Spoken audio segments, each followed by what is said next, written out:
नमस्कार दोस्तों, स्वागत है आपका IAS PCS study with devotion channel पर।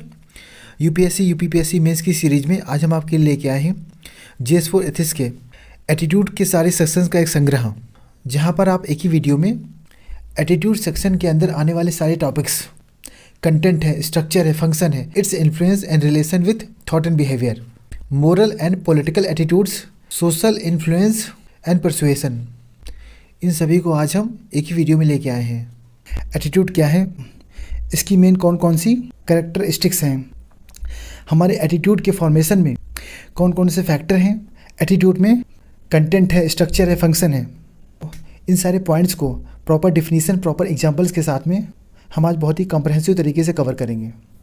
और ये हमारी GS4 पेपर का बहुत ही इंपॉर्टेंट सेक्शन है, और इसे कवर करने के बाद इससे रिलेटेड किसी भी तरह के क्वेश्चंस को आप बहुत ही आसानी से, बहुत ही कॉम्प्रहेंसिव तरीके से डील कर पाएंगे। एटीट्यूड, एक्चुअली ये एटीट्यूड जिसमें कि समाहित होते हैं हमारे बिलीव्स और वैल्यूज़। बिलीफ एक ऐसा एजम्पशन है जो कि ये मानता है कि समथिंग इज़ ट्रू, जिसके लिए किसी प्रूफ की आवश्यकता नहीं होती। हमारा बिलीफ कैसा भी हो सकता है, स्पिरिचुअल है, मोरल है, सोशल है, इकोनॉमिकल है, पॉलिटिकल है और इंटेलेक्चुअल है। और दूसरी तरफ वैल्यूज़ हमारा इंड्यूरिंग बिलीफ सिस्टम है जो कि हमारे बिहेवियर को गाइड करता है। और हमारे एटीट्यूड के फॉर्मेशन में हमारे बिलीव्स का, हमारी वैल्यूज़ का बहुत ही इंपॉर्टेंट रोल होता है। एटीट्यूड क्या है? ये एक तरह से लर्नड और इंड्यूरिंग प्री डिस्पोजिशन है। इंड्यूरिंग का मतलब है लॉन्ग लास्टिंग, और प्री डिस्पोजिशन का मतलब है टेंडेंसी टू रिएक्ट। कोई ऑब्जेक्ट है, कोई पर्सन है, प्लेस है, इवेंट है, कोई इशू है, उसके प्रति हमारा रिएक्शन कैसा होगा, फेवर में होगा कि अनफेवर में होगा, उसके रिस्पेक्ट में ये एक तरह से लर्नड और लॉन्ग लास्टिंग प्री डिस्पोजिशन है। ये एक तरह से हमारी साइकोलॉजिकल टेंडेंसी है कि हम किसी एंटिटी को किस तरीके से इवेल्युएट करेंगे with some degree of favour और अनफेवर। ये हमेशा किसी ऑब्जेक्ट से लिंक रहता है। इट में बी पॉजिटिव, नेगेटिव, न्यूट्रल और एम्बिवेलेंट। हमारी ज़िंदगी के डिफरेंट स्टेजेस में एक सोशलाइजेशन की प्रोसेस के थ्रू इसे एक्वायर करते हैं, जो कि जनरली रिफ्लेक्ट होता है हमारे बिहेवियर में, कंडक्ट में और करेक्टर में। अगर हम एटीट्यूड के एट्रीब्यूट्स को देखें, कैरेक्टरिस्टिक्स को देखें, पहला पॉइंट है लर्न और एक्वायर्ड। जैसा कि हमने देखा, हम अपने एटीट्यूड को अपने जीवन में लेके आते हैं एक सोशलाइजेशन की प्रोसेस के थ्रू। एक्चुअली हमारा एटीट्यूड कैसा होगा ये कई सारे फैक्टर पे डिपेंड करता है कि हमारा रीजन कैसा है, कल्चर कैसा है, हमारी लाइफ में हमारे अनुभव कैसे रहे, हमारे कोचेस कैसे हैं, टीचर्स कैसे हैं, और सबसे बड़ा फैक्टर होता है पेरेंट्स, क्योंकि उनका इन्फ्लुएंस हमारे जीवन में सबसे पहले शुरू होता है। पीयर्स हैं, फ्रेंड्स हैं, और जो भी हम करते हैं उसके प्रति जो फीडबैक हमें मिलता है वो भी हमारे एटीट्यूड को रीइंफोर्स करता है। कभी कभी हमारा एटीट्यूड एक रॉन्ग परसेप्शन भी बना लेता है, दैट इज़ नोन एज प्रीजुडियूस। हमारे एटीट्यूड्स को क्रिएट करने में मीडिया का भी काफ़ी इंपॉर्टेंट रोल है। दूसरा पॉइंट है इंड्यूरिंग, लॉन्ग लास्टिंग। तीसरा पॉइंट है प्री डिस्पोजिशन, जो कि हमारे एटीट्यूड के स्ट्रेंथ को बताता है। हमारा एटीट्यूड हमेशा किसी न किसी ऑब्जेक्ट से टाइड रहता है, चाहे वो पर्सन हो, प्लेस हो, थिंग हो, उनकी तरफ डायरेक्टेड होता है। शायद इसीलिए हम एटीट्यूड को एक वेक्टर एंटिटी काउंट करते हैं, जिसमें डायरेक्शन के साथ में, चाहे वो पॉजिटिव हो या नेगेटिव, उसके साथ मैग्नीट्यूड भी होता है। ये एक तरह से कलेक्शन ऑफ फीलिंग्स हैं, कन्विक्शन है, एक्शन है किसी वस्तु के प्रति, पर्सन के प्रति, इवेंट के प्रति, कि हमारे किसी सब्जेक्ट के प्रति कैसी फीलिंग होगी। हमारे सिलेबस में मेंशन है कंटेंट, स्ट्रक्चर और फंक्शन। इन तीनों पॉइंट्स को हम डिफिनीशन और एग्जाम्पल के साथ बहुत ही अच्छी तरीके से कवर करेंगे। फर्स्ट है कंटेंट। इसमें है एक्सप्लिसिट एटीट्यूड, जो कि फॉर्म होता है हमारे कॉन्शियस माइंड के द्वारा, और दूसरा है इम्प्लिसिट एटीट्यूड, जो कि फॉर्म होता है हमारे सबकॉन्शियस माइंड के द्वारा। नेक्स्ट है एटीट्यूड स्ट्रक्चर।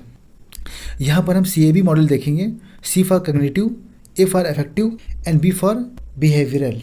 नेक्स्ट है एटीट्यूड फंक्शंस। इसमें है knowledge function, ego defensive function, ego expressive function, instrumental function और social acceptance function. First part है एटीट्यूड कंटेंट। साइको एनालिसिस के वन ऑफ द फाउंडर हैं कार्ल जंग, जिनका opinion था कि हमारे माइंड का जो कॉन्शियस पार्ट और अनकॉन्शियस पार्ट होता है ना, उसके कंटेंट में डिफरेंसेस होते हैं, और यही डिफरेंसेस हमारे एटीट्यूड को क्लासिफाई करते हैं एक्सप्लिसिट और इम्प्लिसिट में। फर्स्ट है एक्सप्लिसिट एटीट्यूड। यदि किसी पर्सन को अपने एटीट्यूड के बारे में पता है कि वो इसके बिहेवियर को, उसके बिलीफ को किस तरीके से इन्फ्लुएंस करेगा, इस तरीके का एटीट्यूड एक्सप्लिसिट एटीट्यूड कहलाता है, जो कि फॉर्म होता है हमारे माइंड के कॉन्शियस पार्ट के द्वारा। और हमारी लाइफ में जो भी रिसेंट इवेंट्स हुए हैं उनका इन्फ्लुएंस इसके ऊपर सबसे ज़्यादा होता है। सेकेंड है इम्प्लिसिट एटीट्यूड। यदि कोई पर्सन अपने एटीट्यूड के बारे में नहीं जानता कि वो किस तरीके से उसके बिहेवियर को इन्फ्लुएंस करेगा, this type of attitude is called as implicit attitude. ये संभावना है कि किसी पर्सन को उसके इम्प्लिसिट बिलीफ के बारे में ना पता हो, बट स्टिल उनका इन्फ्लुएंस उसके कंडक्ट के ऊपर, उसके बिहेवियर के ऊपर देखने को मिलता है। इस तरीके का एटीट्यूड फॉर्म होता है हमारे माइंड के अनकॉन्शियस पार्ट के द्वारा, जो कि डिराइव होता है हमारी पास्ट मेमोरीज से और हमारी लाइफ के पुराने एक्सपीरियंसेस से। जैसा कि हम एक एग्जांपल देखते हैं हाफ फुल ग्लास का, कि अगर किसी ग्लास में हाफ वाटर भरा हुआ है तो ऐसी अवस्था में किसी पर्सन को ये हाफ फुल या हाफ एम्प्टी लगेगा।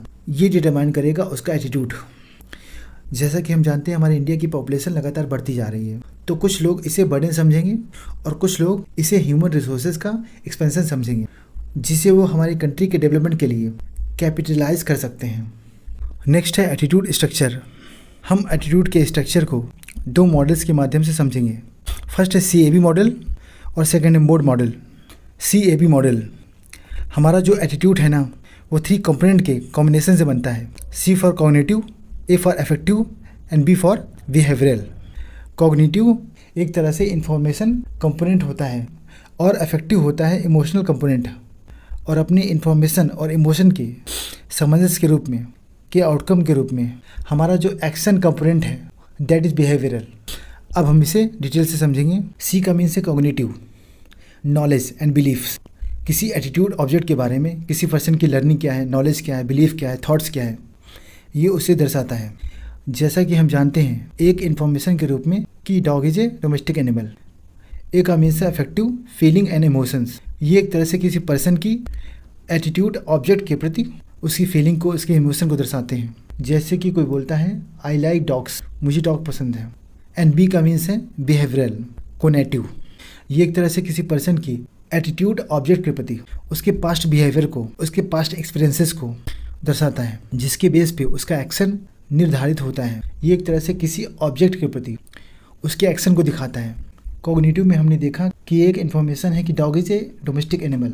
अफेक्टिव में हमने देखा कि किसी को डॉग पसंद है, और बी एक तरह से उसके एक्शन को दिखाता है, क्योंकि अगर उसे डॉग पसंद है तो उसे घर लेके आएगा या तो स्ट्रीट डॉग्स को फीड करेगा।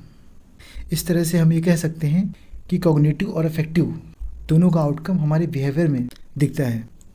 कि किसी के एटीट्यूड को चेंज करने के लिए हमें एटीट्यूड के तीनों कंपोनेंट CAB तीनों को टच करना होगा। एक तरफ कॉग्निटिव कंपोनेंट अफेक्टिव कंपोनेंट को अफेक्ट करता है, जो कि फर्दर इन्फ्लुएंस करता है बिहेवियरल कंपोनेंट को। तो एक तरह से हम ये कह सकते हैं कि तीनों के बीच में एक सिनर्जिस्टिक रिलेशनशिप देखने को मिलती है। एटीट्यूड स्ट्रक्चर में एक और मॉडल है mode model. Motivation and opportunity as determinants of attitude behaviour relation. ये एक तरह से एटीट्यूड के इवेल्युएशन की थ्योरी है। जब मोटिवेशन और अपॉर्चुनिटी दोनों ही प्रेजेंट होते हैं तो हमारा बिहेवियर डेलिब्रेट होता है, और अगर उनमें से कोई एक भी एब्सेंट है तो उसका इम्पैक्ट हमारे बिहेवियर पे स्पॉन्टेनियस होगा। तो एक तरह से ये मॉडल दो टाइप के डिफरेंट एटीट्यूड के बारे में बताता है। Explicit, implicit. हमारा एटीट्यूड चाहे वो एक्सप्लिसिट हो और इम्प्लिसिट हो, दोनों ही हमारे इंडिविजुअल बिहेवियर को सेव करते हैं। बट जो इम्प्लिसिट एटीट्यूड है ना, वो हमारे बिहेवियर को सबसे ज़्यादा अफेक्ट करता है, खासकर तब जब हम बहुत ज़्यादा स्ट्रेस फील करते हैं, क्योंकि उस समय इम्पल्स रिएक्शन के लिए चांसेस बहुत ज़्यादा होते हैं। नेक्स्ट है एटीट्यूड फंक्शंस। ये एक तरह से मोटिवेशनल बेसिस के रूप में सर्व होते हैं, जो कि इस चीज़ को बहुत ज़्यादा पॉजिटिवली स्ट्रेंथन करते हैं कि हम हमारे गोल को सेटिस्फाई होते हुए किस तरीके से परसीव करेंगे, और ऐसे ऑब्जेक्ट जो हमें थ्रेटन कर सकते हैं उनके प्रति निगेटिविटी को स्ट्रेंथन करेगा। एटीट्यूड फंक्शन में है knowledge function, ego expressive function, ego defensive function, instrumental function, social acceptance, externalization. एटीट्यूड किसी इंडिविजुअल के लिए इन फंक्शंस को सर्व कर सकता है। इनके फंक्शनल एरियाज़ को डेनियल कार्ड्स के द्वारा एक्सप्लेन किया गया। फर्स्ट है नॉलेज फंक्शन। एटीट्यूड हमारी लाइफ के लिए नॉलेज, उसका मीनिंग प्रोवाइड करता है। ये नॉलेज फंक्शन वर्ड के लिए हमारी नीड को रिफ़र करता है, जो कि कंसिस्टेंट है और स्टेबल है। ये हमारे एक्सपीरियंसेस को ऑर्गेनाइज करने में, स्ट्रक्चर करने में हेल्प करता है। ये एक तरह से हमें सेंस ऑफ कंट्रोल देता है कि हमारी आने वाली ज़िंदगी में क्या हो सकता है, उसे हम अपने नॉलेज के बेस पे प्रेडिक्ट कर सकते हैं। अगर हमें किसी पर्सन के एटीट्यूड के बारे में पता होगा तो हम उसके बिहेवियर को जान पाएंगे। ठीक वैसे ही अगर किसी पर्सन के बारे में हम ये जानते हैं कि वो रिलीजियस है तो हम ये कह सकते हैं कि वो मंदिर जाएंगे। बट इसके अगर नेगेटिव व्यू को देखें, ये एक तरह से हमारे अंदर स्टीरियोटाइप क्रिएट करता है। अगर कुछ लोग न्यूक्लियर एनर्जी से फेमिलियर नहीं हैं तो उनमें ये एटीट्यूड डेवलप हो सकता है कि ये डेंजरस है और इसे हम एनर्जी सोर्स के रूप में यूज़ नहीं कर सकते। सेकेंड है self ego expressive. It is also called as value expressive. Attitudes हमारी वैल्यूज़ का एक तरीके से मैनिफेस्टेशन होते हैं। एटीट्यूड जो हम एक्सप्रेस करते हैं ये बताता है कि हम कैसे हैं, हमारी बेसिक वैल्यूज़ कैसी हैं and what we stand for. हमारी जो वैल्यूज़ है ना हमारे बिहेवियर में एक्सप्रेस होती हैं। ये एक तरह से किसी पर्सन की सेंट्रल वैल्यूज़ को डिफाइन करता है। जैसे कि हमने देखा गांधी जी ने अपनी वैल्यूज़ को एक्सप्रेस करने के लिए खादी को प्रमोट किया। That is a example of simple living and self reliance. Communal award के प्रति गांधी जी का जो एटीट्यूड था वो निगेटिव था क्योंकि वो हिंदू मुस्लिम यूनिटी में विश्वास रखते थे। थर्ड है ईगो डिफेंसिव फंक्शन। ये एक तरह से इस तरीके के एटीट्यूड को डेवलप करता है जो कि सिर्फ अपनी सेल्फ इमेज को, सेल्फ ईगो को प्रोटेक्ट करना चाहता है। अगर हम ऐसा एटीट्यूड रखते हैं जो कि हमारे सेल्फ इस्टीम को प्रोटेक्ट करता है तो इस तरीके के एटीट्यूड से होने वाली गिल्ट फीलिंग से हमको ये सेव करता है। जैसा कि हमने देखा ब्रिटिश पर्सन ये मानते थे कि white man have burden to develop other races. वो अदर रेसेस को बहुत ही इन्फीरियर समझते थे और उन्हें लगता था कि ईश्वर ने उन्हें ये जिम्मेदारी दी है अदर रेसेस को डेवलप करने के लिए। उसी तरीके से हम इंडियन अपनी एंशियंट आर्यन प्राइड को रिवाइव करना चाहते थे। फॉक्स स्टोरी के बारे में आपने सुना होगा, क्योंकि फॉक्स ग्रेप्स खा नहीं पाती है तो वो कहती है ग्रेप्स आर सोर, अंगूर खट्टे हैं, और वो कह के वो अपने ईगो को जस्टिफाई करती है। नेक्स्ट है इंस्ट्रूमेंटल फंक्शन। इस एटीट्यूड के माध्यम से हम ऐसी एक्टिविटी को चुनेंगे जो रिवार्डिंग होगा और जिससे पनिशमेंट मिल सकता है उसे हम अवॉइड करेंगे। तो ऐसे ऑब्जेक्ट जो कि रिवार्ड से एसोसिएटेड होते हैं उनके प्रति हमारा पॉजिटिव एटीट्यूड होता है, और ऐसी एक्टिविटी जो पनिशमेंट से एसोसिएटेड होती है उनके प्रति हमारा निगेटिव एटीट्यूड होता है। जैसा कि हम जानते हैं टैक्स इवेजन पनिशमेंट को अट्रैक्ट करता है। इस वजह से कोई भी पर्सन टैक्स इवेजन को फेवर नहीं करता और प्रॉपरली टाइम से टैक्स देता है। नेक्स्ट है सोशल एक्सेप्टेंस फंक्शन। इस तरीके का एटीट्यूड हमें हेल्प करता है कि हम सिचुएशन को, बिहेवियर को जज कर पाएँ कि वो सोशली एक्सेप्टेबल या अप्रिसिएबल है कि नहीं। अगर कोई पर्सन सोशली एक्सेप्टेबल एट्रीब्यूट्स को एक्सप्रेस करता है तो लोग उसे एक्सेप्ट करेंगे, रिवार्ड करेंगे। जैसा कि हम दीपावली में अपने घरों को लाइटों से डेकोरेट करते हैं क्योंकि उस दिन सभी ऐसा करते हैं, तो हम ये कह सकते हैं कि सच एक्टिविटी इज सोशली एक्सेप्टेबल। और लास्ट है एक्सटर्नलाइजेशन। लोग है ना अपनी इनहेरेंट प्रॉब्लम्स को प्रोटेक्ट करने का प्रयास करते हैं और उसका ब्लेम किसी एक्सटर्नल फैक्टर के ऊपर देते हैं। इस तरीके से एटीट्यूड फंक्शन के बहुत सारे वेज हैं। इस तरीके से हम ये कह सकते हैं कि एटीट्यूड और बिहेवियर में बहुत ही क्लोज रिलेशनशिप होती है और दोनों का रिलेशन रेसिप्रोकल होता है, क्योंकि एटीट्यूड बिहेवियर को अफेक्ट करता है और बिहेवियर एटीट्यूड को। अब हम इसके नेक्स्ट पार्ट में एटीट्यूड का इन्फ्लुएंस है, इसका रिलेशन है थॉट और बिहेवियर के साथ, और साथ में मोरल और पॉलिटिकल एटीट्यूड के बारे में जानेंगे। एटीट्यूड से influence and relation with thought and behaviour. हमारे बिलीव्स हैं, वैल्यूज़ हैं, एटीट्यूड हैं जो कि हमारे बिहेवियर को फॉर्म करने का बेस क्रिएट करते हैं।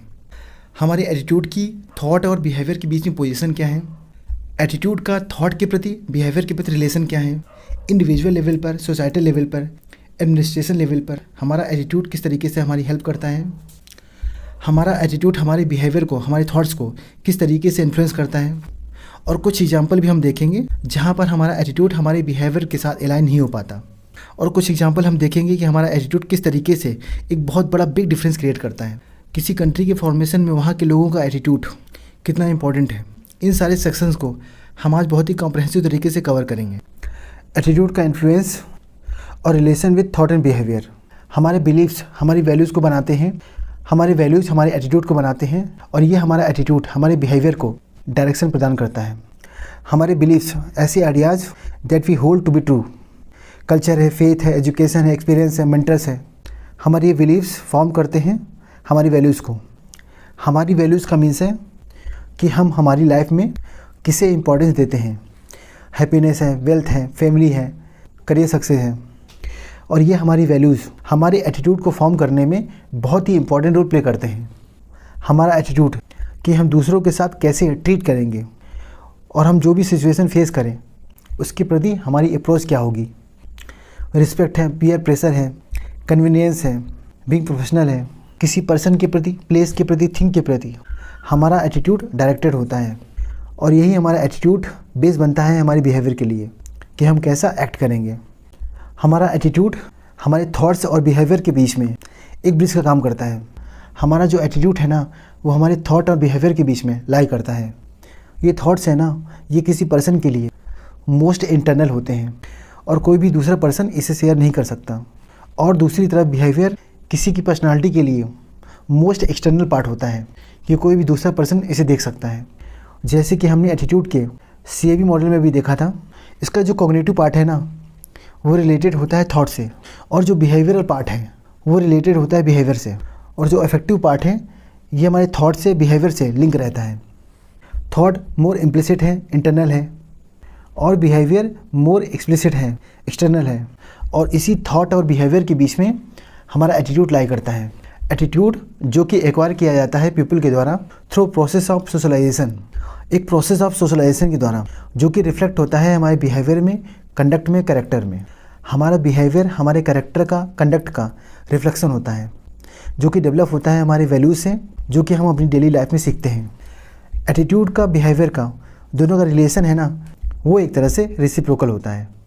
हमारा एटीट्यूड किसी सर्टेन वेज में बिहेव करने के लिए प्री डिस्पोजिशन को रखता है। इसलिए हम ये कह सकते हैं कि हमारा एटीट्यूड किसी ऑब्जेक्ट के प्रति हमारे बिहेवियर का प्रेडिक्टर कहा जा सकता है।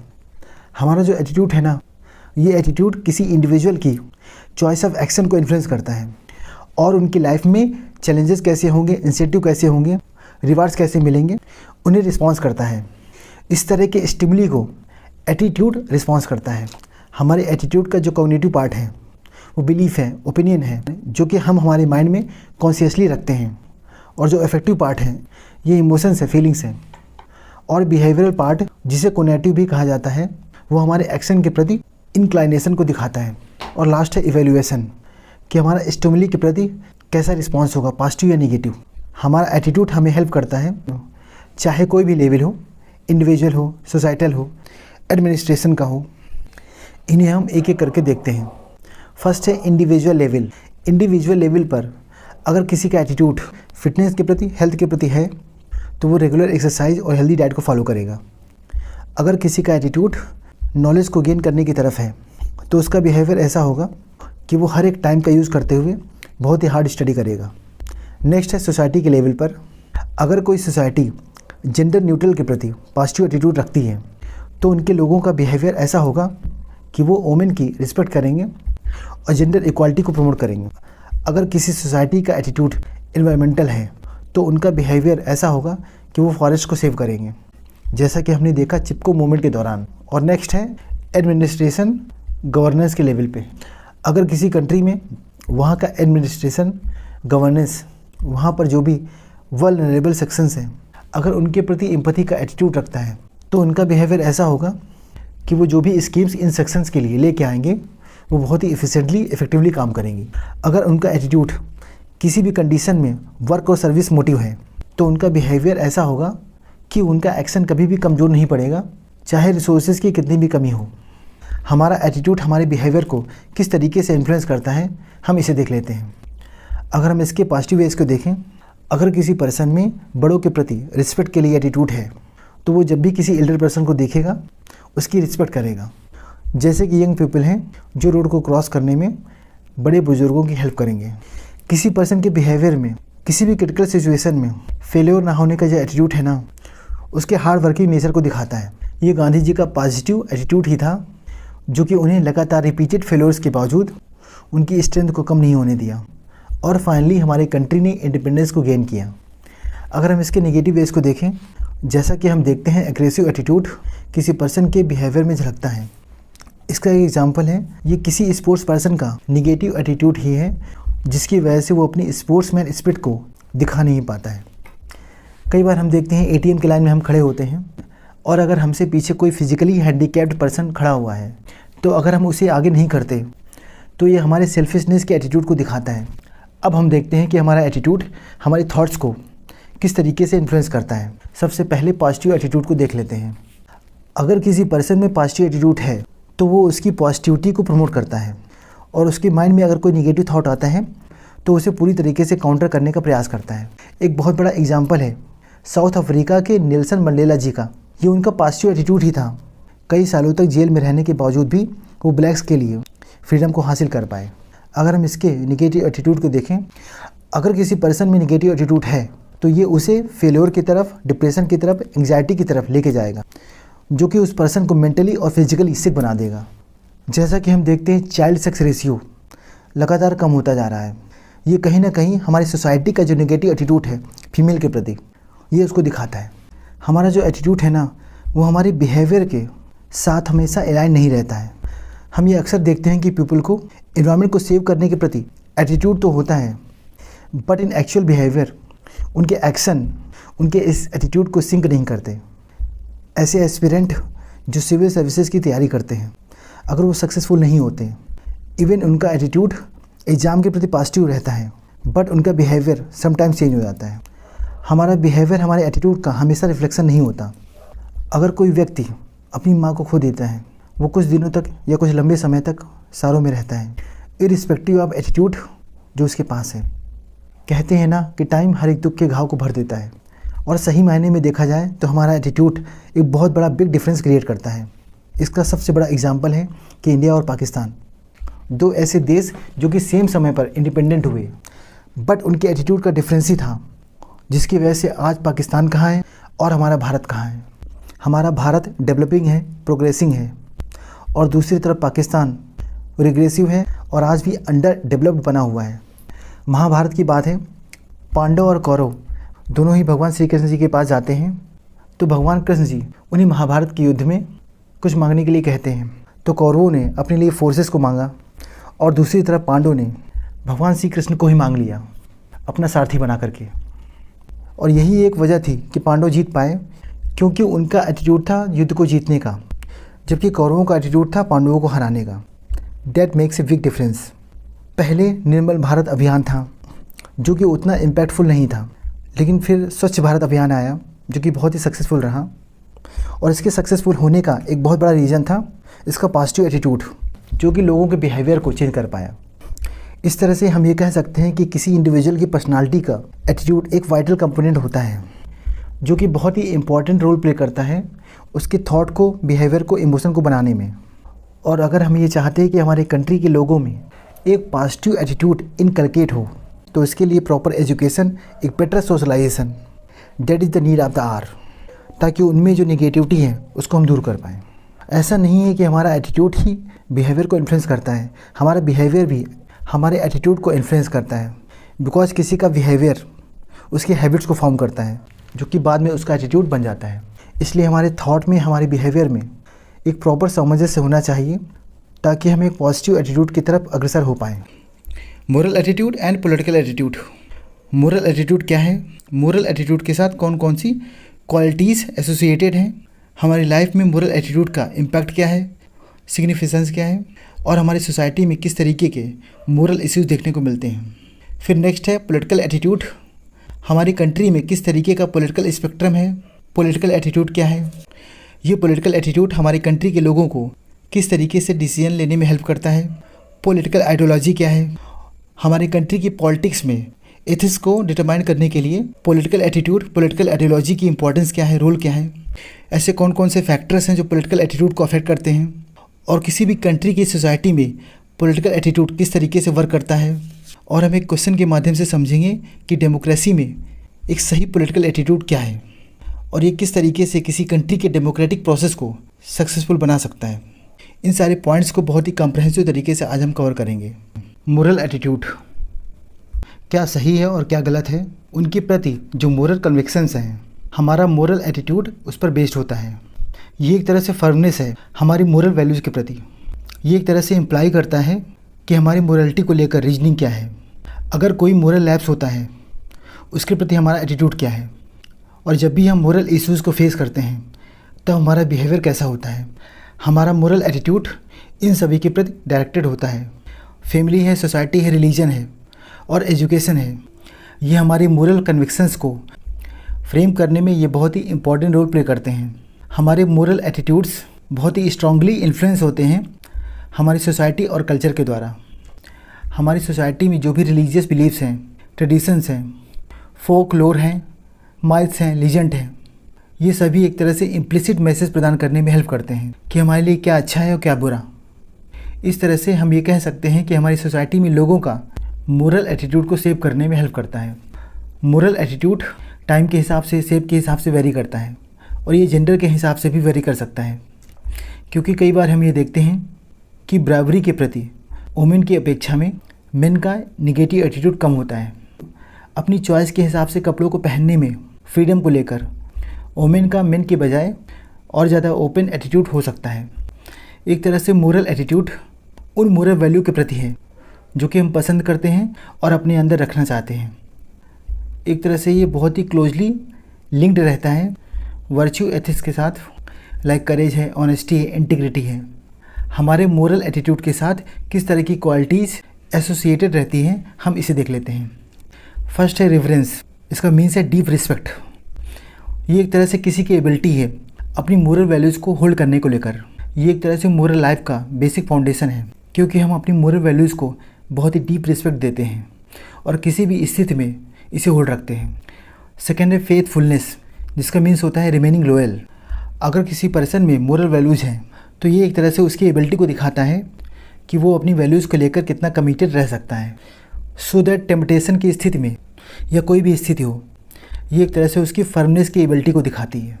थर्ड है वेरासिटी। ये एक तरह से किसी पर्सन की सेंस ऑफ रिस्पॉन्सिबिलिटी को लेकर उसकी कॉन्स्टेंसी और अवेयरनेस को दिखाती है। जैसे कि एक सिविल सर्वेंट एक विज़न डेवलप करता है और अपने हर एक डिसीजन के लिए रिस्पॉन्सिबिलिटी को बियर करता है। एंड फोर्थ है गुडनेस, अच्छाई। ये एक तरह से मोरल लाइफ के रूट एंड फ्रूट को दोनों को सिग्निफाई करती है।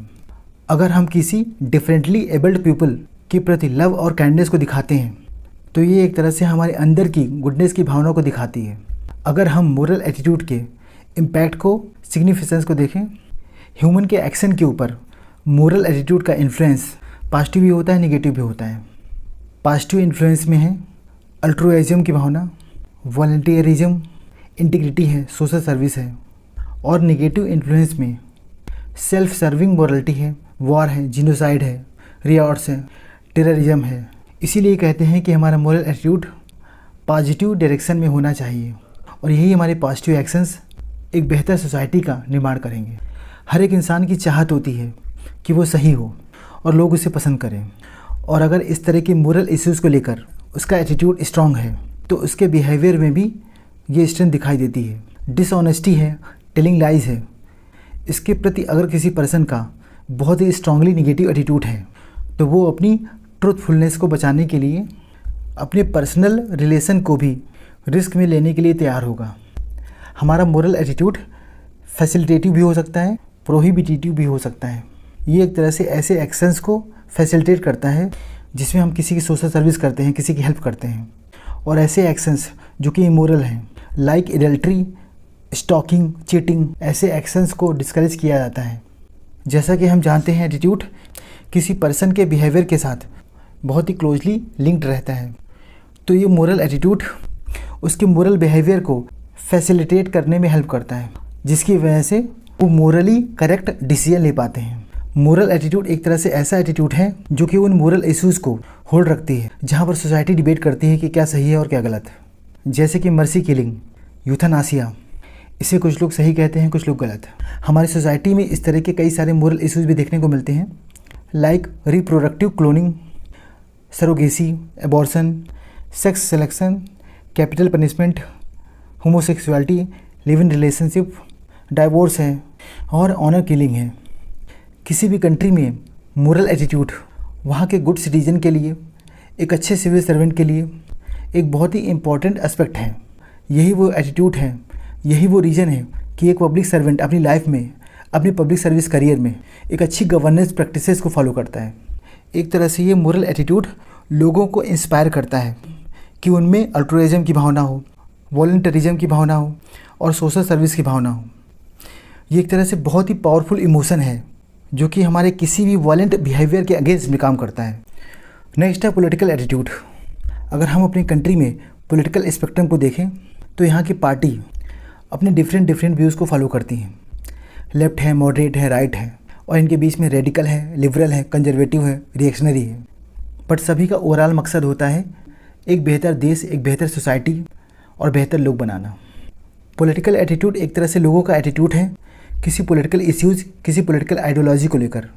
ये एक तरह से बिलीफ है, वैल्यूज़ हैं कि किसी कंट्री के लोग उस कंट्री के कंप्लीट पॉलिटिकल सिस्टम को किस तरह से मानते हैं, किस तरह से उसके साथ अटैच होते हैं। लाइक सिटीजन का एक्टिव पार्टिसिपेशन है इन वोटिंग पैटर्न है, और वो रिलेक्टेंट हैं कि वो किसी भी इश्यूज़ को रेज़ करेंगे, गवर्नमेंट तक अपने मैसेज को पहुंचाएंगे, चाहे वो करप्शन का इशू हो, और इसके लिए वो अपने आप को पॉलिटिकली मोबिलाइज भी कर सकते हैं। पॉलिटिकल एटीट्यूड एक तरह से वहाँ के लोगों का पॉलिटिकल अवेयरनेस, उनके पॉलिटिकल प्रेफरेंसेस को दिखाता है। ये पॉलिटिकल एटीट्यूड ये डिसाइड करता है कि लोग कैसे पार्टिसिपेट करेंगे, किसी वोट करेंगे, किस पॉलिटिकल पार्टी को वो सपोर्ट करेंगे, और किस तरह का सोशियो पॉलिटिकल इन्वायरमेंट वो चाहते हैं। इस तरीके से हम ये कह सकते हैं कि पॉलिटिकल एटीट्यूड और ज़्यादा ईगो एक्सप्रेसिव है, वैल्यू एक्सप्रेसिव है दूसरे एटीट्यूड के रिलेशन में। अगर लोग पॉलिटिकल एटीट्यूड वाले होंगे तो वो ज़्यादा वोकल होंगे अपनी चॉइसेस और प्रेफरेंसेस को उजागर करने में, और दूसरी तरफ पॉलिटिकल आइडियोलॉजी किसी पर्टिकुलर आइडिया, फिलॉसफी, डॉक्ट्रिन के प्रति उनके एफिलिएशन को दिखाती है। हम ये अक्सर देखते हैं कि लोग उस पॉलिटिकल पार्टीज़ को सपोर्ट करते हैं जो कि उनके इंटरेस्ट को, उनकी इंपॉर्टेंस को हाईलाइट करती है, और सेम टाइम कुछ पॉलिटिकल पार्टीज़ अपने कुछ इंटेंडेड वोटर के सपोर्ट के लिए किसी पर्टिकुलर नैरो प्रोपेगेंडा को फॉलो करती है। अक्सर हम ये देखते हैं कि पार्टीज़ माइनॉरिटीज़ को अपीज़ करने की अपनी पॉलिटिकल आइडियोलॉजी को परस्यू करती है। हमारे कंट्री की पॉलिटिक्स में एथिक्स को डिटरमाइन करने के लिए पॉलिटिकल एटीट्यूड की, पॉलिटिकल आइडियोलॉजी की इंपॉर्टेंस क्या है, रोल क्या है, इसको देख लेते हैं। चाहे पॉलिटिकल एटीट्यूड हो, पॉलिटिकल आइडियोलॉजी हो, दोनों ही हमारे कंट्री के एथिकल गवर्नेंस के ऊपर एक वाइड रेमिफिकेशन रखती है। और कभी कभी हम ये देखते हैं कि अगर कोई पार्टी नैरो पॉलिटिकल आइडियोलॉजी को फॉलो करती है तो इससे कहीं ना कहीं हमारे कंट्री में नेशनल इंटीग्रेशन की भावना अफेक्ट होती है और हमारे कंट्री के सोसाइटी के ग्रेटर गुड को हैम्पर करती है। और दूसरी तरफ अगर यहाँ के लोग पॉलिटिकली एक्टिव होंगे, पॉलिटिकल एटीट्यूड वाले होंगे, तो हम ये देखते हैं कि वहाँ पर गवर्नेंस और ज़्यादा इंक्लूसिव और ज़्यादा रिप्रेजेंटेटिव होती है। हमारी सोसाइटी में कुछ फैक्टर्स हैं जो पॉलिटिकल एटीट्यूड को अफेक्ट करते हैं। सबसे पहले है फैमिली। अक्सर हम ये देखते हैं कि पेरेंट्स जिस पार्टी को वोट करते हैं उनके बच्चे भी उसी पार्टी को वोट करते हैं। जेंडर, अगर कोई पार्टी वुमेंस इश्यू को लेकर ज़्यादा सपोर्ट करती है तो उस पॉलिटिकल पार्टी को फीमेल ज़्यादा सपोर्ट करेंगी। एज, अक्सर हम ये देखते हैं कि यंगर पीपल ज़्यादा लिबरल होते हैं, रेडिकल होते हैं, और ओल्डर पीपल ज़्यादा कंजर्वेटिव होते हैं। अक्सर ऐसा होता है, बट ज़रूरी नहीं कि हर क्लास में ऐसा हो। इकोनॉमिक स्टेटस, हम ये अक्सर देखते हैं कि कोई रिच है, बिजनेस क्लास है, वो उस पॉलिटिकल पार्टी को सपोर्ट करते हैं जो कैपिटलिज्म को एडवोकेट करेंगे। नेक्स्ट है रेस एंड एथनिसिटी। जैसा कि यूएसए के इलेक्शन में हम ये देखते हैं कि Indo American population Indo American candidate को वोट देना प्रेफर करती है। रिलीजन, अक्सर हम ये देखते हैं कि वोटिंग बिहेवियर बहुत ज़्यादा इन्फ्लुएंस होता है बाय रिलीजियस बिलीफ्स। अब हम ये देखते हैं कि पॉलिटिकल एटीट्यूड किस तरीके से काम करता है। सबसे पहले क्रिएशन होता है एक पॉलिटिकल कल्चर का। किसी कंट्री में एक पॉलिटिकल सिस्टम इस्टेब्लिश करने के पहले वहाँ की सोसाइटी एक पॉलिटिकल कल्चर को डेवलप करती है। देन मेंटेनिंग पॉलिटिकल कल्चर, किसी कंट्री में एक पॉलिटिकल कल्चर डेवलप होने के बाद इसके बाद क्रिएट होते हैं नेक्स्ट जनरेशन के पॉलिटिकल लीडर्स। नेक्स्ट है पॉलिटिकली अवॉर्डेड सिटीजन्स। ये एक तरह से पॉलिटिकल पार्टीज़ को और ज़्यादा अकाउंटेबल बनाती है अपने कार्य के लिए, अपनी सर्विस के लिए, और तब बन जाती है एक vibrant democracy. Positive political attitude youth को, कैपेबल पीपल को अट्रैक्ट करता है कि वो पॉलिटिक्स में आए और नेशन को सर्व करें और हमारे देश में ये डेमोक्रेटिक वैल्यूज़ को प्रोपेगेट करें। ये जो पॉलिटिकल एटीट्यूड है ना, ये बिलीफ है, एक बिहेवियर सिस्टम है जो कि इलेक्टोरल आउटकम के डिसीजन पर बेस्ड होता है। और हमारे कंट्री के लोगों में अगर पॉजिटिव पॉलिटिकल एटीट्यूड होगा तो ये एग्जिबिट करेगा करप्शन के प्रति जीरो टॉलरेंस को, और वीकर ग्रुप्स को वेलफेयर प्रोवाइड करेगा, और पब्लिक ग्रीवेंसेस की और बेहतर तरीके से सुनवाई होगी। हमारे कंट्री की डेमोक्रेसी में एक राइट पॉलिटिकल एटीट्यूड कैसा हो, इसको हम एक क्वेश्चन के माध्यम से देखेंगे। What is the right political attitude in a democracy? Discuss. Political attitude एक तरह से किसी इंडिविजुअल की ओपिनियन को, उसकी वैल्यूज़ को दिखाता है जो किसी पॉलिटिकल इश्यूज़ को, इवेंट को, पर्सनालिटी को लेकर उसमें है। डेमोक्रेसी ये एक तरह से लोगों की डायरेक्ट पार्टिसिपेशन को दिखाता है चाहे रिप्रेजेंटेटिव को इलेक्ट करना हो, गवर्नमेंट को फॉर्म करना हो, गवर्नमेंट को चलाना हो, जो कि हम राइट पॉलिटिकल एटीट्यूड के बिना हासिल नहीं कर सकते। अगर हम डेमोक्रेसी में मेन स्टेक होल्डर्स को देखें, सबसे पहले हैं सिटीजन वोटर्स, सेकेंड है पॉलिटिकल पार्टीज़ और थर्ड है democratic institution like election commission. हमारे कंट्री में डेमोक्रेसी को इस्टेब्लिश करने के लिए इन तीनों स्टेक होल्डर्स में किस तरीके के राइट पॉलिटिकल एटीट्यूड की ज़रूरत है, हम इसे देख लेते हैं। फर्स्ट है political attitude for voters citizens. उनमें ऐसा एटीट्यूड हो कि वो हमेशा राइट कैंडिडेट को चुने irrespective of religion, caste, money, power. वो पॉलिटिकल प्रोसेस को अच्छी तरह समझते हुए फुल अवेयरनेस के साथ अपनी वोटिंग पावर को एक्सरसाइज करें और अपनी वॉइस रेज के माध्यम से गवर्नमेंट को अकाउंटेबल बनाएं उनके हर एक एक्शन के लिए। नेक्स्ट है political attitude for political parties. Party कोई भी हो, इलेक्शन के दौरान उन्हें फेयर और इक्वल अपॉर्चुनिटी मिलनी चाहिए। उनका एटीट्यूड ऐसा हो कि वो लोगों को सर्व करें, ना कि हमेशा अपने पॉलिटिकल गेम के बारे में सोचें। और हमारी सोसाइटी में जो मार्जिनलाइज सेक्शन है, डाउन ट्रॉडन पीपल हैं, उनके लिए बेहतर पॉलिसी लेके आएँ ताकि वो मेन स्ट्रीम में आ सकें। पॉलिटिकल पार्टीज़ किसी भी तरह की कम्युनल और कास्ट बेस्ड पॉलिटिक्स को फॉलो ना करें, जेंडर इक्वलिटी को प्रमोट करें और हर किसी के लिए एक फेयर चांस को रिकग्नाइज करें। और लास्ट है political attitude for democratic institutions. हमारे कंट्री में एक स्पिरिट ऑफ डेमोक्रेसी को मेंटेन रखने के लिए जो भी इन डेमोक्रेटिक इंस्टीट्यूशन को फंक्शन असाइन किए गए हैं, वो उन्हें अच्छी तरीके से होल्ड करें। जैसे कि इलेक्शन कमीशन ऑफ इंडिया का सबसे प्राइमरी रोल है एक fair and transparent process of election, उसे अच्छी तरीके से कंडक्ट करवाएं। और जो सिविल सर्वेंट है ना, उनका कंडक्ट करप्शन फ्री हो और वो केवल कंट्री के डेवलपमेंट की प्रोसेस में इंडल्ज रहें। सेकुलरिज्म है, पैट्रियाटिज्म है, इक्वलिटी है, इनके प्रति जो पॉलिटिकल एटीट्यूड है, ये हमारी कंट्री में डेमोक्रेटिक प्रोसेस को सक्सेसफुल बनाने के लिए, ये सभी स्टेक होल्डर्स के लिए एक बहुत ही ड्राइविंग फोर्स हो सकता है और हम हमारे कंट्री में एक डेमोक्रेसी के मंदिर की स्थापना कर पाएँ। Social influence. हम सोशल इन्फ्लुएंस के डेफिनेशन को एग्जाम्पल के साथ समझेंगे। सोशल इन्फ्लुएंस क्या है, इसके वेरियस फॉर्म्स क्या हैं जो कि रिस्पॉन्सिबल होते हैं सोशल इन्फ्लुएंस के लिए, और सोशल इन्फ्लुएंस की 3 ब्रॉड वैरायटीज़ जो कि हर्बर्ट केल्विन के द्वारा आइडेंटिफाई की गई थी, हम उन्हें एग्जांपल्स के साथ समझेंगे। हमारी सोसाइटी में सोशल इन्फ्लुएंस के सोर्सेज क्या हैं और ये किस तरीके से हमारी सोसाइटी में किसी इंडिविजुअल को, किसी ग्रुप को, उनके एटीट्यूड को ट्रांसफॉर्म करते हैं। इन सारे पॉइंट्स को एग्जांपल्स के साथ कवर करते हुए आज हम इस टॉपिक को बहुत ही अच्छी तरीके से एलेबोरेट करेंगे। अब हम आज के अपने टॉपिक की तरफ आगे बढ़ते हैं। Social influence. जब सोसाइटी में किसी दूसरे इंडिविजुअल के द्वारा उसके इन्फ्लुएंस से किसी पर्सन के बिहेवियर में, फीलिंग में, थॉट में, एटीट्यूड में चेंज देखने को मिलता है, that is described as social influence. किसी पर्सन में सोशल इन्फ्लुएंस तब होता है जब उसके इमोशंस, ओपिनियंस, बिहेवियर्स अफेक्टेड होते हैं किसी दूसरे के द्वारा। ये जो सोशल इंटरेक्शन है किसी इंडिविजुअल के, किसी ग्रुप के एटीट्यूड को इन्फ्लुएंस करता है। इस तरह से हम ये कह सकते हैं कि ये एक मेजर डिटर्मिनेंट है उनके बिहेवियर का। सोशल इन्फ्लुएंस के कुछ फॉर्म्स हैं जो हमें किसी के बिहेवियर में सोशल इन्फ्लुएंस होने के बाद दिखाई देते हैं। कन्फर्मिटी है, सोशलाइजेशन है, पीयर प्रेशर है, ओबीडियंस है, लीडरशिप है और सबसे इम्पोर्टेंट है परसुएशन। सोशल इन्फ्लुएंस एक तरह से एक्सरसाइज है सोशल पावर की, किसी दूसरे के बिहेवियर को, उसके एटीट्यूड को किसी पर्टिकुलर डायरेक्शन में चेंज करने के लिए। हर्बर्ट केल्विन के द्वारा सोशल इन्फ्लुएंस के 3 ब्रॉड वैरायटीज़ को आइडेंटिफाई किया गया था, हम उसे देख लेते हैं। फर्स्ट है कॉम्प्लायंस।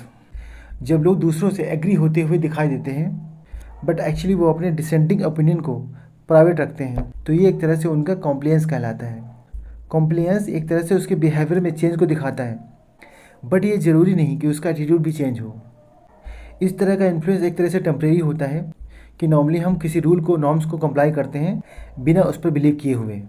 जैसे कोई पर्सन ट्रैफिक रूल्स को फॉलो तो करता है बट उसे अपने हृदय में अनुग्रहित नहीं करता ताकि उसके अंदर जो एटीट्यूड है उसमें परिवर्तन हो। नेक्स्ट है आइडेंटिफिकेशन।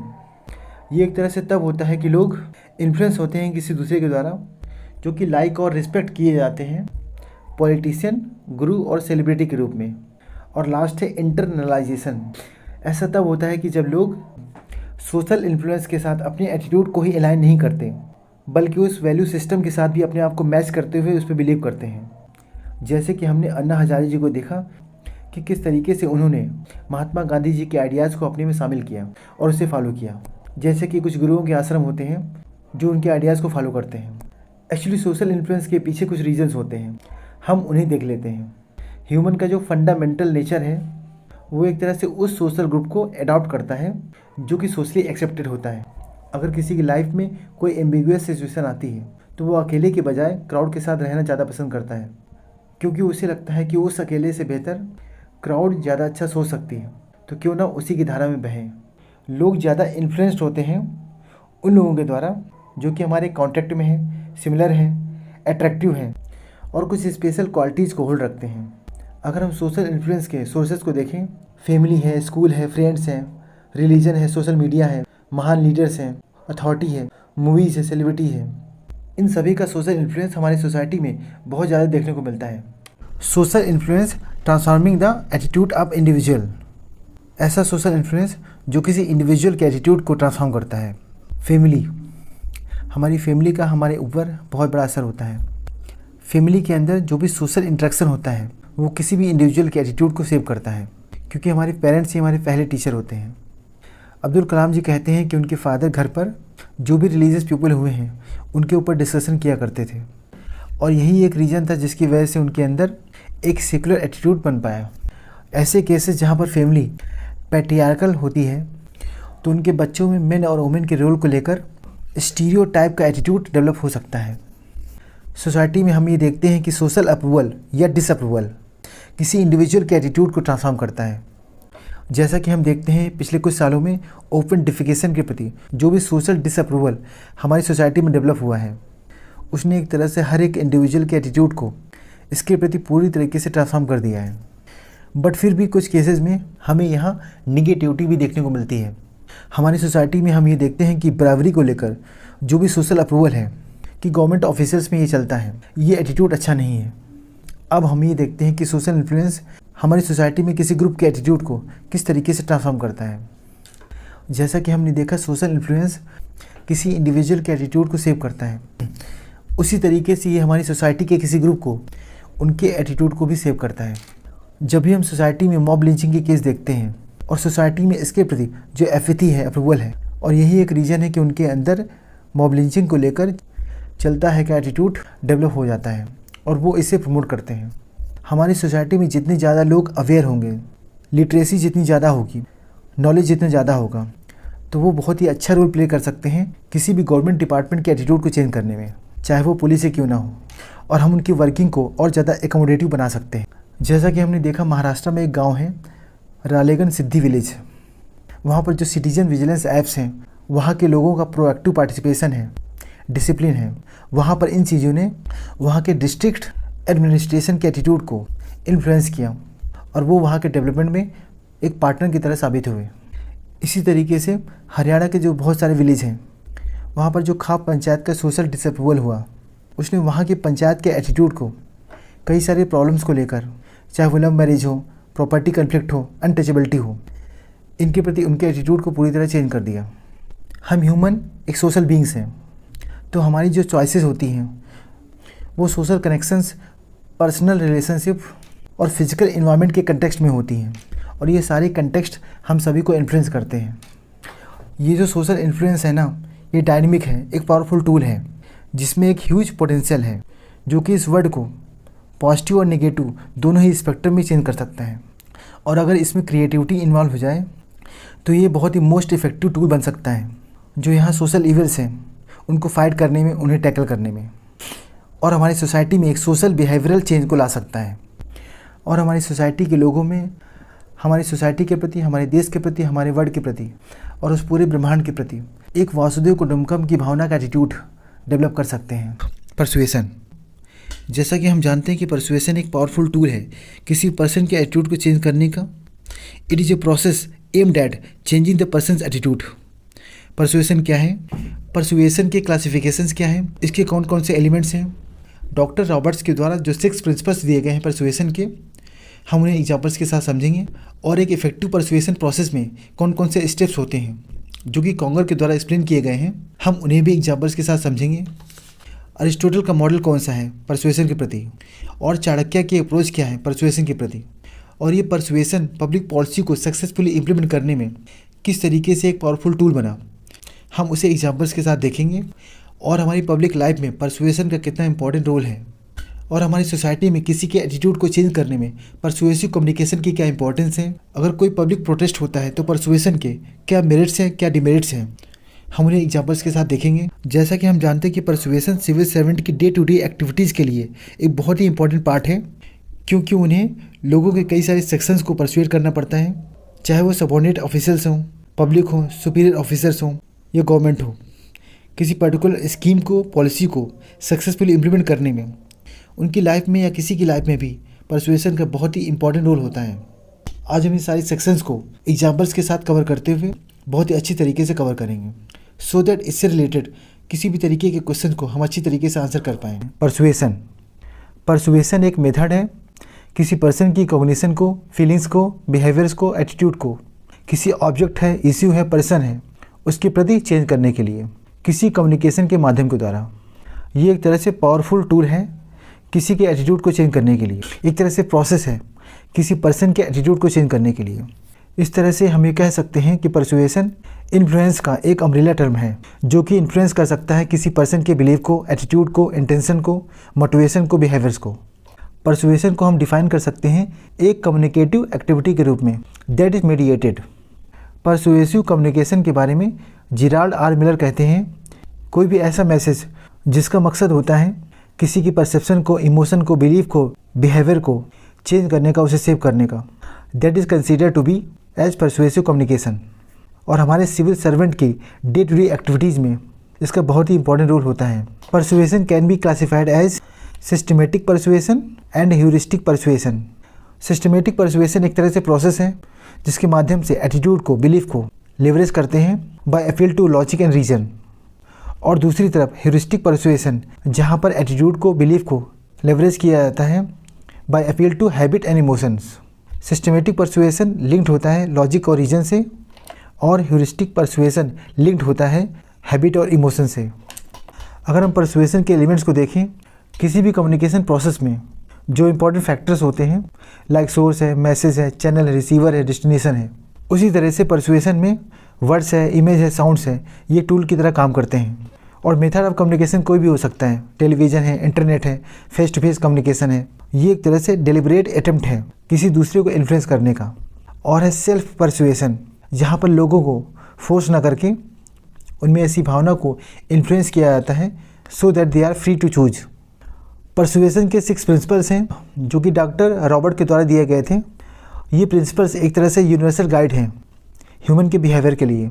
फर्स्ट है रेसिप्रोसिटी, जिसका मेन प्रिंसिपल है कि हमारे अंदर फीलिंग होती है कि हम दूसरों के लिए करें जिन्होंने हमारे लिए कुछ किया है।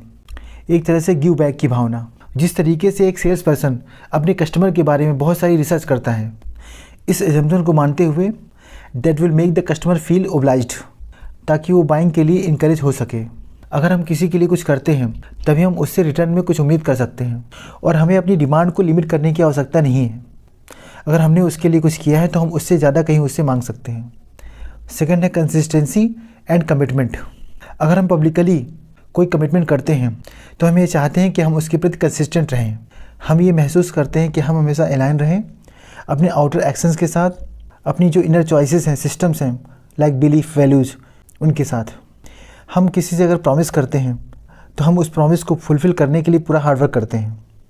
जब भी हम कोई डिसीजन लेते हैं तो हम ये महसूस करते हैं कि हमारा डिसीजन हमारे लिए सही है। अगर हम किसी ऑफिस में काम करते हैं और हमारे कलीग का प्रोजेक्ट हम पहले से देख चुके होते हैं और हमें उसमें इंटरेस्ट भी होता है तो हम उसके प्रपोजल को सपोर्ट करेंगे। थर्ड है सोशल प्रूफ। हम वैसा ही करते हैं जैसा कि हम सोचते हैं कि दूसरा कोई करेगा। Actually we copy what others do, specially जब हम अनश्योर होते हैं। Actually people will be more open to things they see others doing. वो दूसरों की चीज़ों को ज़्यादा देखते हैं। जैसे कि कोई एडवर्टाइज़र होता है, वो अपने सेलिंग गुड्स में एक हैप्पी फैमिली को दिखाते हैं, उन लोगों को who are likely to have families. Fourth is liking the obligations of friendship. हमें दूसरों के साथ फ्रेंडली रहना चाहिए और हमें उन्हें ऐसा दिखाना चाहिए कि हम उन्हें पसंद करते हैं। जैसे कि एक सेल्स पर्सन अपनी कन्वर्सेशन में एक ईजिली और फ्रेंडली इंट्रोडक्शन को डेवलप करते हैं सो दैट कस्टमर्स उसे लाइक करें। कहते हैं ना, अगर हम किसी को दिखाएंगे कि हम उन्हें किसी तरीके से लाइक करते हैं तो वो भी हमें लाइक करेंगे। Fifth is authority. We defer to people who seem superior. जब कोई पर्सन किसी चीज़ को एक्सेप्ट करता है कि वो ट्रू है और अगर हम बिलीव करते हैं कि वो हमसे ज़्यादा जानते हैं तो इसकी बहुत ज़्यादा चांसेस है कि हम उसे एक्सेप्ट करेंगे और जो वो कह रहे हैं हम उसे बिना क्वेश्चन के ट्रू समझेंगे। एंड लास्ट है स्कार्सिटी। जब हमें लगता है कि हम इसे फ्यूचर में प्राप्त नहीं कर पाएंगे तो हम उसे अभी पाने का प्रयास करते हैं। ऐसा हम अक्सर देखते हैं जब थिंग्स लेस अवेलेबल होती हैं तो उसकी डिमांड ज़्यादा हो जाती है। हम अक्सर शॉप्स में सेल के बोर्ड देखते हैं जहाँ पे लिखा होता है last few, limited availability, special offer for the today only, तो हम इन्हें देख के ज़्यादा आकर्षित होते हैं। ये 6 ऐसे प्रिंसिपल्स हैं परसुएशन के जो डॉक्टर रॉबर्ट के द्वारा बताए गए हैं और ह्यूमन बिहेवियर को इन्फ्लुएंस करते हैं। एक इफेक्टिव परसुएशन प्रोसेस में कौन कौन से स्टेप्स होते हैं ये कॉन्गर के द्वारा समझाए गए हैं। सबसे पहले हम क्रेडिबिलिटी को इस्टेब्लिश करते हैं नॉलेज के द्वारा, स्ट्रॉन्ग रिलेशनशिप के द्वारा, दूसरों को सुन करके और एक गुड जजमेंट की हिस्ट्री के द्वारा। Second, find common ground. हम यहाँ पर कॉमन ग्राउंड को तलाशने का प्रयास करते हैं by clarify the benefits. Mutually beneficial solution को ढूंढते हैं। जो भी एडवांटेजेस में डिफरेंसेस हैं उनको इल्यूमिनेट करते हैं और दूसरे की व्यूज़ को समझते हैं ताकि हम उनके साथ प्रॉपर कनेक्ट हो पाएँ। Then we provide vivid evidence. Logic के द्वारा, फैक्ट्स के द्वारा, इमेज के द्वारा, मेटाफर के द्वारा, स्टोरीज के माध्यम से, एग्जाम्पल के माध्यम से, स्प्रेडशीट के माध्यम से ये डेटा हमें प्रॉपर एविडेंस देने में हेल्प करते हैं। Then we connect emotionally. दूसरे के इमोशन को समझ करके, उनके प्रति एम्पैथी को शो करके, अपने कमिटमेंट को डिमॉन्स्ट्रेट करके और सेल्फ अवेयरनेस को बढ़ा करके। ये 4 ऐसे स्टेप्स हैं जो परसुएशन को और ज़्यादा इफेक्टिव बनाते हैं। अरिस्टोटल के द्वारा परसुएशन का एक मॉडल दिया गया जिसके 3 मेन फैक्टर्स हैं, लोगोस, पथोस, इथोस। लोगोस का मीन्स होता है लॉजिक, पथोस का मीन्स होता है इमोशंस एंड इथोस का मीन्स होता है ट्रस्टवर्थीनेस। ये 3 ऐसी टैक्टिक्स हैं। लोगोस, एक्चुअली जो भी हमारे आर्गूमेंट हों वो बेस्ड हों फैक्ट के ऊपर, फिगर्स के ऊपर, रीजन और एविडेंस के ऊपर। Pathos, emotions, there must be emotional connect with the audience. जो भी स्पीकर है उसका ऑडियंस के साथ एक इमोशनल कनेक्ट होना चाहिए। And ethos, trustworthiness, that is the credible authority और कैरेक्टर ऑफ स्पीकर। वो स्पीकर के कैरेक्टर को, उसके ट्रस्टवर्थीनेस को दिखाती है। ये 3 ऐसे माध्यम हैं जहाँ पर परसुएशन को हम टूल के रूप में बहुत ही इफेक्टिवली यूज़ करके किसी के बिहेवियर को चेंज कर सकते हैं। और इन टैक्टिक्स को ध्यान में रखते हुए हम परसुएशन टेक्निक का यूज़ करके कई सारी सोशल इवेंट्स को दूर कर सकते हैं और हमारी सोसाइटी में एक फेवरेबल पॉजिटिव वर्क कल्चर को डेवलप कर सकते हैं। और ये टूल बन सकता है फॉर गुड गवर्नेंस। चाणक्य की परसुएशन के प्रति क्या अप्रोच रही, हम इसे भी देख लेते हैं। इनकी जो अप्रोच थी ना वो नेचर में और ज़्यादा रियलिस्टिक थी, जो कि फोकस थी साम दाम दंड भेद पर। साम का मीन्स है दूसरे लोगों को पोलाइटली और इमोशनली समझाना। ये एक तरह से अरिस्टोटल के इथोस, लोगोस, पथोस इन तीनों एस्पेक्ट को कवर करती है। दाम का मीन्स है मॉनेटरी रिवार्ड, दंड रिफर्स टू पनिशमेंट और भेद refers to divide and rule approach. इनकी जो अप्रोच है ना वो और ज़्यादा अप्लीकेबल है डिप्लोमेटिक इश्यूज़ में। परसुएशन एक तरह से पावरफुल टूल है पब्लिक पॉलिसी को सक्सेसफुली इम्प्लीमेंट करने के लिए। इसके कुछ एग्जांपल्स भी हम देख सकते हैं, जैसा कि हमने देखा give it up campaign, LPG subsidy को गिव अप करने के लिए। कोविड-19 के दौरान सेल्फ रिस्ट्रेंट के लिए जनता कर्फ्यू की कॉलिंग प्राइम मिनिस्टर के द्वारा। ओपन डिफेकेशन फ्री स्टेटस को पाने के लिए स्वच्छ भारत मिशन को वुमेन्स की डिग्निटी के साथ लिंक किया गया। अमिताभ बच्चन जी के द्वारा पोलियो कैंपेन के दौरान 2 बूंद जिंदगी की स्टेटमेंट को फॉलो किया गया लोगों को परसुएट करने के लिए। परसुएशन की कौन कौन सी टेक्निक्स हैं हम उसे देख लेते हैं। बाय अपील टू रीजन, इसमें है logical argument, rhetoric, scientific evidence and scientific method. Next है बाय अपील टू इमोशन, इसमें है advertising, faith, presentation and imagination, propaganda है, ट्रेडिशन है। कुछ एड्स हैं जो परसुएशन में हेल्प करते हैं, बॉडी लैंग्वेज है, कम्युनिकेशन स्किल्स हैं, सेल्स टेक्निक है। अगर हम परसुएशन की कौन कौन सी मेन टेक्निक्स हैं उनको देखें, गिव एंड टेक है, रिवार्ड एंड पनिशमेंट है, सोशल एथिक्स है, पीयर प्रेशर है, अथॉरिटी है, एक्सपर्टाइज है, इमोशनल अपील है, कोर्सिव टेक्निक है और माइंड कंट्रोल। हमारी पब्लिक लाइफ में परसुएशन का रोल कितना इंपॉर्टेंट है हम इसे देख लेते हैं। अगर हम इसे इंडिविजुअल पर्सपेक्टिव में देखें, फर्स्ट है नीड क्रिएशन। हम कई सारे ऐसे एडवर्टाइजमेंट देखते हैं जो कि हमारी पर्सनल लाइफ में प्रोडक्ट के प्रति जिनकी हमें ज़रूरत भी नहीं है, उनके प्रति हमारी नीड को क्रिएट करने में फोकस करते हैं। नेक्स्ट है बिहेवियरल चेंज। एक एक्टिव प्रोपेगेंडा, एक वायरल वीडियो और सोशल मीडिया के थ्रू कंटेंट, ये लोगों को परसुएड करते हैं उनके बिहेवियर को मॉडिफाई करने में। अगर हम गवर्नेंस या सोशल पर्सपेक्टिव में देखें, ब्रिंगिंग द सोशल चेंज, कई सारे सोशल इश्यूज़ हैं like girl child education, inter caste marriage, temple entry for women. हमारी सोसाइटी में इन सारे इश्यूज़ को डील करने में परसुएशन एकमात्र सॉल्यूशन है जो कि हमारी सोसाइटी में चेंज को इस्टेब्लिश कर सकता है, सारे स्टेक होल्डर्स की रिस्पेक्ट को, डिग्निटी को मेंटेन रखते हुए। नेक्स्ट है इम्प्लीमेंटिंग पब्लिक पॉलिसी। कभी कभी परसुएशन कोवर्सन से ज़्यादा इफेक्टिव होता है। इसके कई सारे एग्जांपल्स हैं, कई सारे इनिशिएटिव हैं जो सक्सेसफुल हुए हैं, लाइक स्वच्छ भारत अभियान स्वच्छता के लिए और उज्ज्वला योजना के द्वारा गिव इट अप कैंपेन। और इन दोनों की सक्सेस के पीछे परसुएशन एक बहुत बड़ा फैक्टर साबित हुआ है।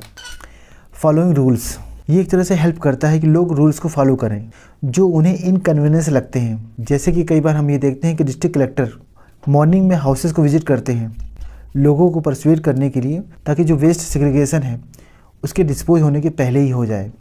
Next is moral conditioning. Persuasion किसी भी पीपल के एटीट्यूड को चेंज कर सकता है। जैसा कि दिल्ली मेट्रो में हमने देखा, कई सारे साइन बोर्ड हैं जो सर्टेन सीट्स पे लिखे जाते हैं जो कि पैसेंजर को ऑफ़र करते हैं कि वो नीडी पीपल को सीट ऑफ़र कर पाएँ।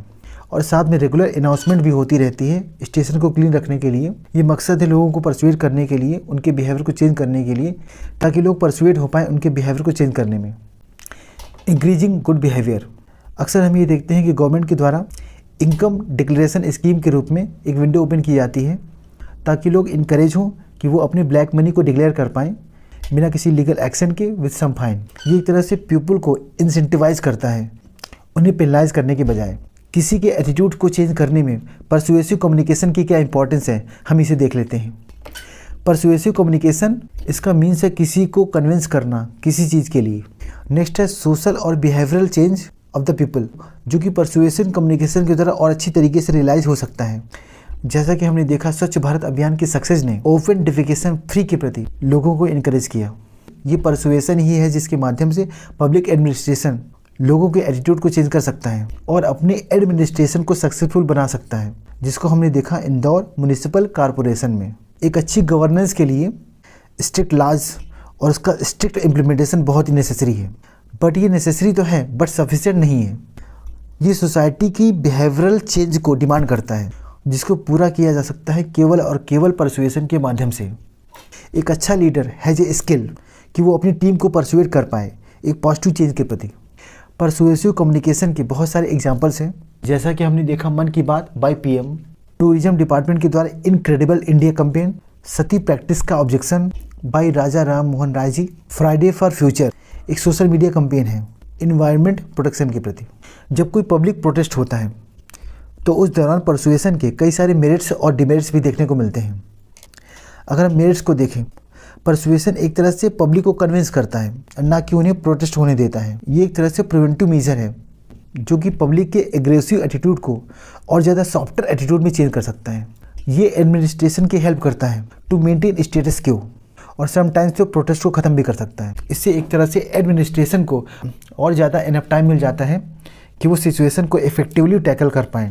परसुएशन एक तरह से इंश्योर कर सकता है डेमोक्रेटिक वैल्यूज़ को, सिटीजन पार्टिसिपेशन को। बट इन सारे मेरिट्स के बावजूद कई सारे डिमेरिट्स भी देखने को मिलते हैं। जो रेडिकल ग्रुप्स हैं ना, वो पीसफुल मॉस के प्रोटेस्ट को एक वायलेंट प्रोटेस्ट में चेंज कर सकते हैं। जैसा कि हमने देखा अग्निवीर स्कीम के दौरान, अथॉरिटीज़ अगर कोई रॉन्ग नोशंस, रॉन्ग वर्ड को यूज़ करती है तो वो सिचुएशन को और ज़्यादा वर्सन बना सकती है। अगर किसी रिलीजियस ग्रुप के द्वारा कोई हेट स्पीच दी गई तो ये पब्लिक प्रोटेस्ट कम्युनल राइट्स में चेंज हो सकता है। एक तरह से हम ये कह सकते हैं कि परसुएशन किसी पर्सन के बिहेवियर में एक लास्टिंग चेंज ला सकता है और पब्लिक पॉलिसीज़ को इम्प्लीमेंट करने में बहुत ही ज़्यादा हाईली इफेक्टिव है। बट इसके लिए ज़रूरी है कि टूल्स को एक अच्छी तरीके से यूज़ किया जाए। परसुएशन को हम और ज़्यादा इफेक्टिव बना सकते हैं by credible orator, simple language, ताकि स्पीकर ऑडियंस के साथ एक प्रॉपरली कनेक्शन इस्टेब्लिश कर पाए। अगर हम सिविल सर्वेंट को देखें तो परसुएशन एक पोटेंट वीपन है उनके लिए, जिसके माध्यम से वो अपने टीममेट्स को इनकरेज कर सकते हैं और ज़्यादा एफिशिएंसी के साथ वर्क करने के लिए। इस तरीके से हम ये कह सकते हैं कि परसुएशन हमारे एटीट्यूड को चेंज कर सकता है और हमारा एटीट्यूड एक बहुत ही क्रूशियल रोल प्ले करता है सोशल जस्टिस को ब्रिंग करने में, प्रीजुडिसेस को एंड करने में, जो हमारी सोसाइटी में डिस्क्रिमिनेशन है उसको एंड करने में, और जो गवर्नमेंट पॉलिसीज़ हैं उसको सक्सेसफुली इम्प्लीमेंट करने में। इस वीडियो का PDF आप नीचे दिए गए टेलीग्राम चैनल से प्राप्त कर सकते हैं। अगर हमारा ये इनिशिएटिव आपको अच्छा लगे तो लाइक करें, सब्सक्राइब करें और ज़्यादा से ज़्यादा लोगों को इसे शेयर करें, सो दैट मैक्सिमम लोगों को इसका बेनिफिट मिल सके। तो मिलते हैं नेक्स्ट वीडियो में अपनी नोट्स के साथ में। जय हिंद, जय भारत। Thank you.